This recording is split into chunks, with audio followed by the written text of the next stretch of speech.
ভিডিওতে যে যোগ ব্যায়ামটি আমি আপনাদেরকে দেখাবো, এই যোগ ব্যায়ামটিকে 3 রকম ভাবে করতে হবে, আবার উপকারিতাও কিন্তু ভিন্ন ভিন্ন।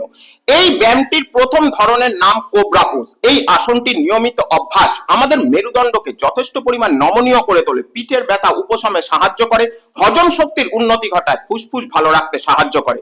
এই আসনটি দ্বিতীয় ধরনের নাম হায়ার কোবরা পোজ। এই ধরনটি আমাদের মেরুদণ্ডকে আরো গভীরভাবে স্ট্রেচ করতে সাহায্য করে, যার ফলে সম্পূর্ণ মেরুদণ্ড আরো নমনীয় হয়, পিঠ থেকে শুরু করে কাঁধের ব্যথা উপশমে সাহায্য করে, ব্রেন দীর্ঘদিন পর্যন্ত ভালো রাখে, আবার হার্ট ভালো রাখতেও বিশেষভাবে সাহায্য করে।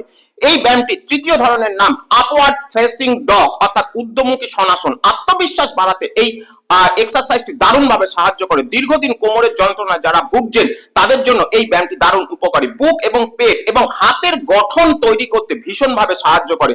দীর্ঘদিনের পিঠের ব্যথা খুব সহজেই কিন্তু চলে যায় এই ব্যায়ামটি নিয়মিত অভ্যাসে। সুতরাং বুঝতেই পারলেন কেন এই ব্যায়ামটি নিয়মিত অভ্যাস আমাদের করা দরকার।